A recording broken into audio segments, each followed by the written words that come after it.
Hey guys, welcome back.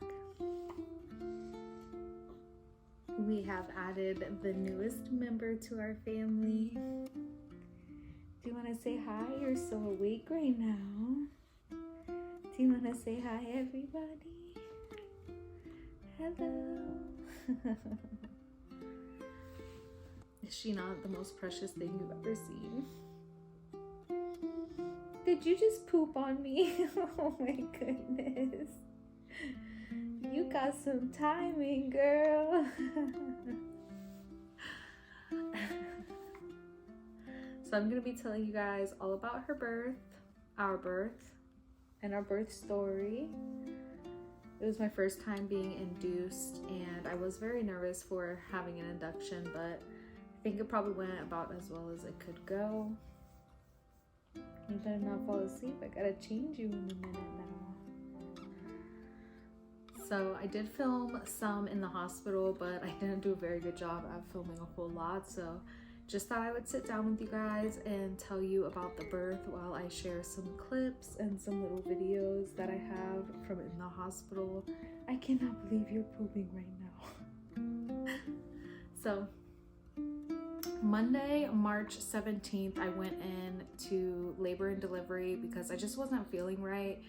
And I knew I wasn't in labor, but I knew something just wasn't quite right. So they did a few tests on me, and I was, I guess, almost at the preeclampsia level for, I don't know, whatever they look for, but they did go ahead and contact my doctor and decide to induce me on a Friday morning.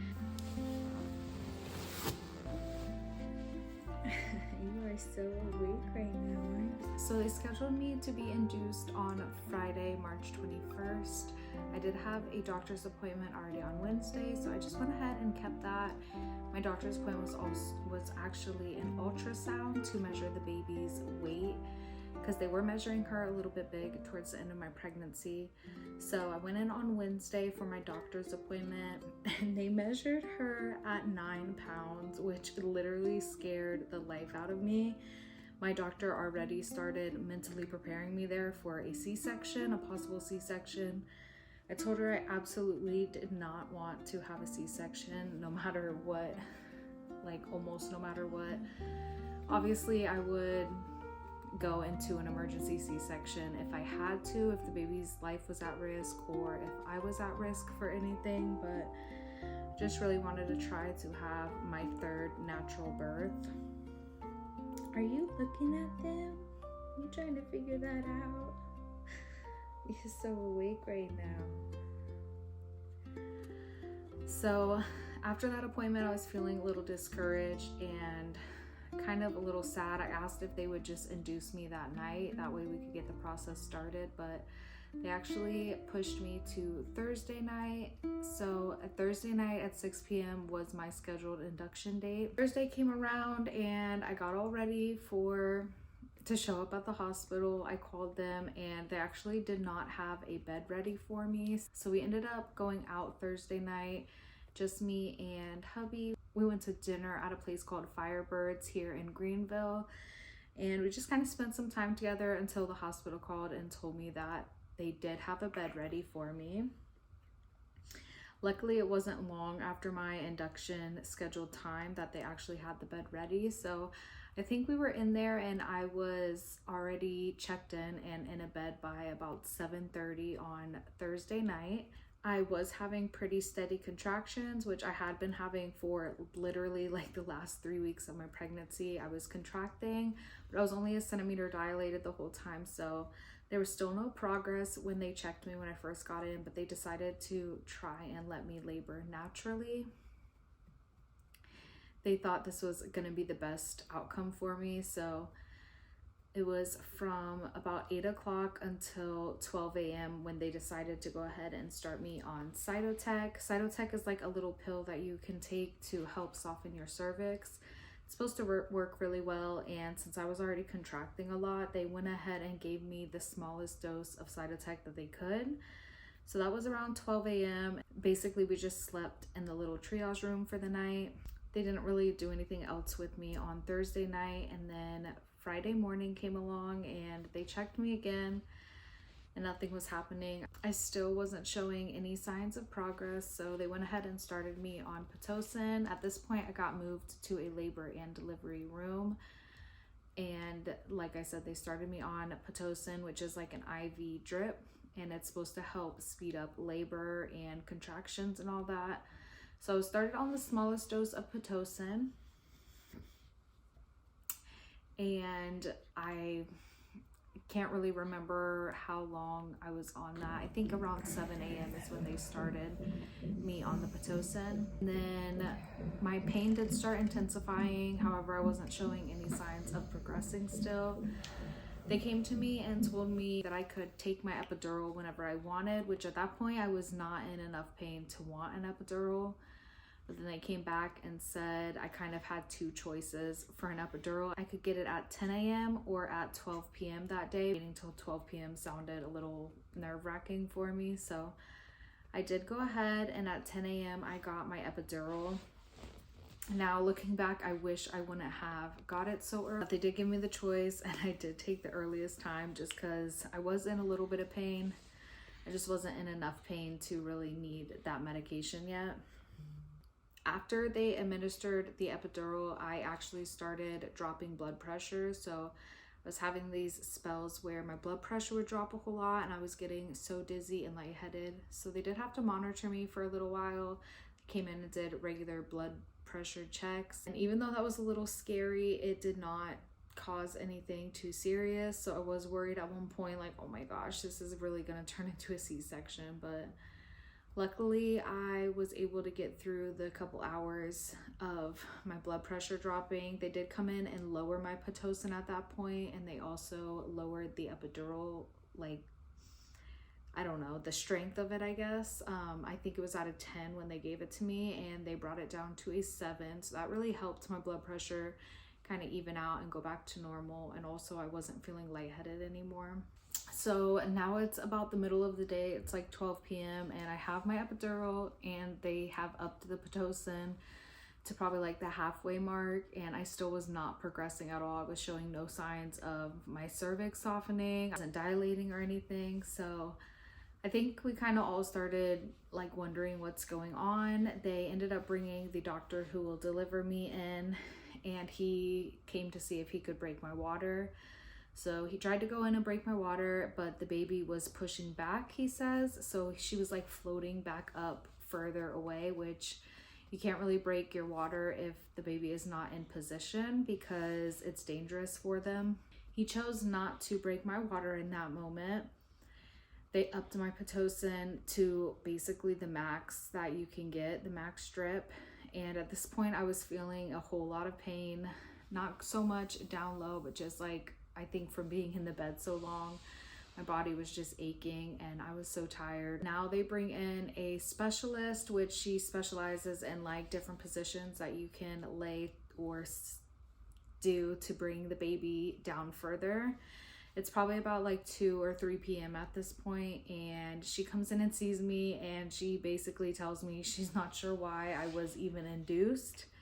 She says that I should probably prepare for a C-section because if the baby's too big to even get into my cervix, then they're really just gonna have to get her out a different way.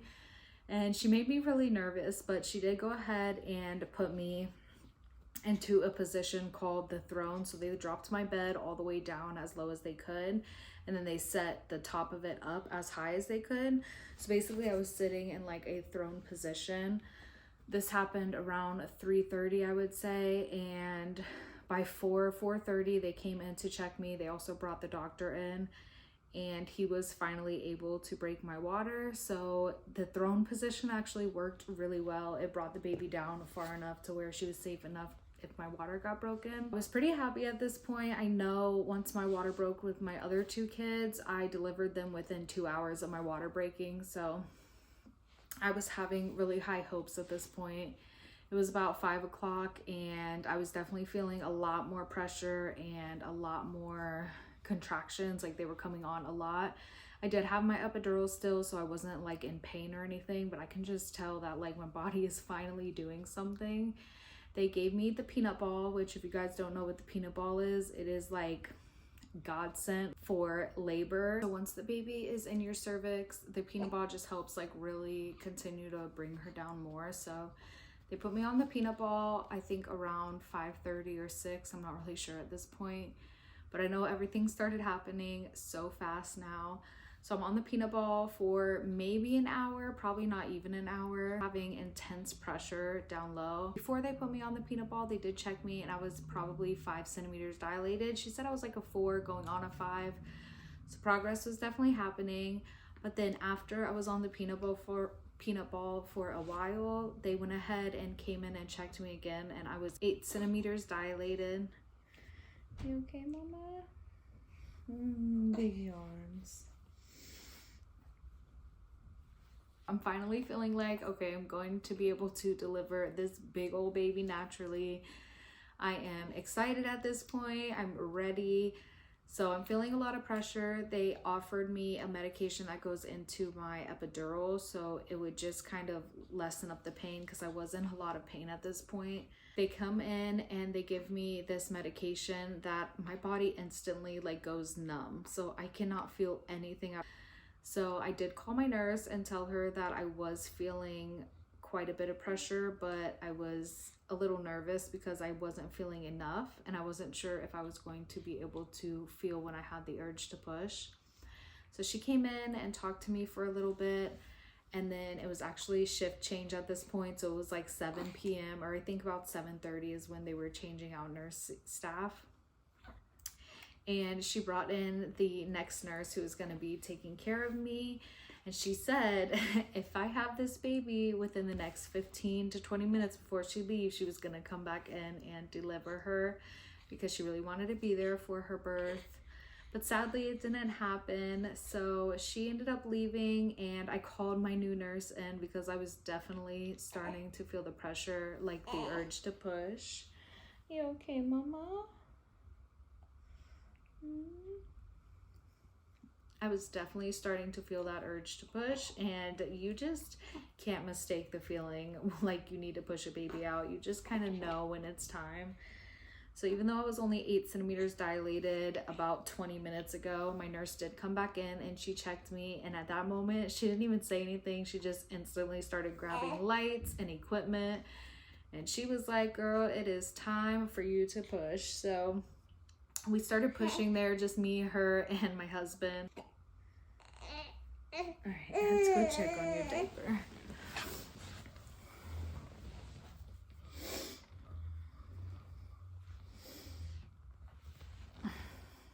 Sorry, I had to take a little break and feed her, but okay, so let's see. I think I was telling you guys that the nurse came in and I was 10 centimeters dilated. It's just the 3 of us in the room, and I remember asking the nurse, like, is it just me and you gonna deliver this baby? And she laughed. She said no, she always starts the process and then calls the doctor and the other nurses when she feels a little nervous or thinks it's time to get them in there. But little did she know, I am a fast pusher. I have always pushed my babies out super fast. And my next contraction came and she told me to go ahead and start pushing. So pushed 3 times through that first contraction. And then she told Dad, oh look, do you want to see the hair? And I was like, oh my gosh, you can already see her hair. And he told me that she had a head full of hair. So my second contraction came and I started pushing through that one again, and she instantly stopped me. It was like, let me get the doctor, please. So she had me stop pushing, and I really hated that. I will say, like, that was probably the worst part of the whole thing, was having to stop pushing when I knew I needed to push so bad. So I literally spent like 10 minutes begging them, like, please let me push, while the doctors and nurses rushed in and got dressed and the whole 9. So my husband started cracking jokes at this point. I don't even remember what he was saying, but like, since I was begging to push, I think he just wanted to kind of take my mind off of that. So he starts cracking jokes, and me and him are just laughing over all kinds of things. If you guys know him, you know he is probably one of the funniest people you will ever meet. So he's literally saying things that have me and the nurse cracking up. And by the time the doctor gets here to have me start pushing again, he's like, girl, you are laughing out this baby, like literally laughing her out of you. So at this point she has her shoulders out and her head out, and my next contraction came, and I think I pushed like 1 or 2 more times and we had a baby. It was so crazy. I went from what I felt like was an eternity in the hospital for induction to literally pushing her out in like a total of 10 minutes. I dilated from 4 centimeters to 10 centimeters in less than 2 hours. Like, it all just happened so fast and it was so crazy. But she was born at 8:03 p.m.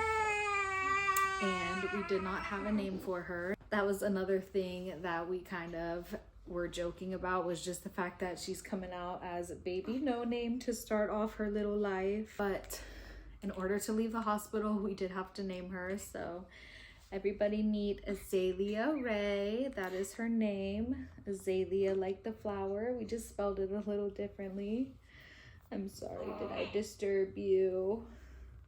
Did I disturb my girl? She said, Mommy, I was sleeping so good. So this is our little Zay, Azaliah Rae, and I just think her name fits her so perfectly.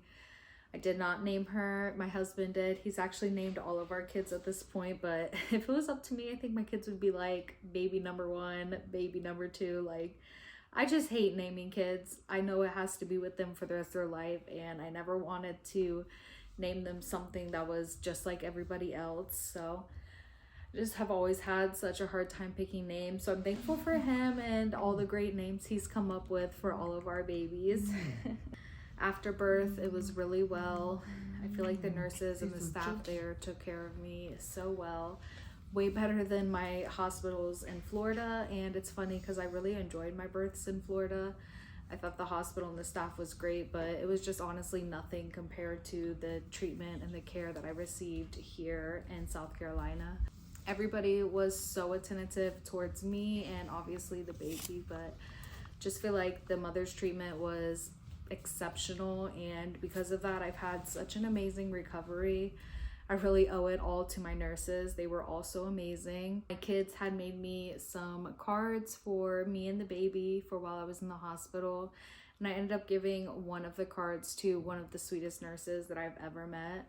She took such good care of me in the morning of my induction, and also 2 times that I've been in triage for a car accident and for the last time with the preeclampsia. And she was so grateful. It was just so sweet to see. Sadly, the kids could not come up and visit, which really broke my heart, but coming home to them was probably one of the highlights of the whole thing. I mean, if you guys got to see the video of them meeting her for the first time, then you know it was such a special moment. Like, I could honestly cry just thinking about it. It was just everything that I could have ever asked for. I really appreciated the hospital and the staff being so patient with me and not forcing me into an emergency C-section thinking that I was having a 9-pound baby. Oh, I forgot to tell you guys, she was literally 7 pounds and 14 ounces. Like, not even an 8-pound baby.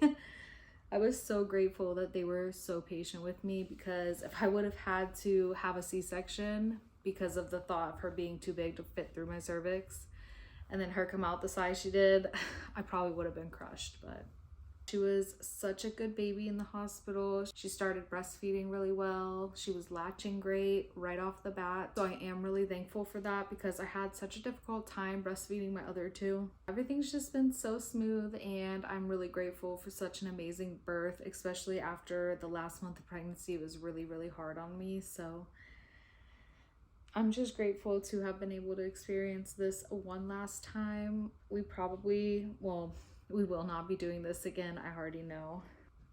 But I hope you guys look forward to a lot more mommy vlogs. I'm going to be vlogging a lot more of me and the kids and just like what we do every day. I'm really excited to start on this journey as a mom of 4. I never thought I would be a mom to 4, so just so excited and so grateful to have all these little joys in my life.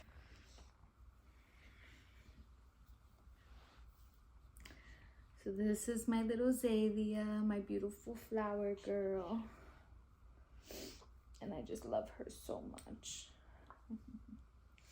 Are you about to throw up all that breast milk mommy gave you? Anyways, thank you guys for watching my little birth vlog today. Birth is so scary, but it really isn't that bad. It's just a moment in time and it's always worth it. So thank you guys for watching and I will see you soon. Bye.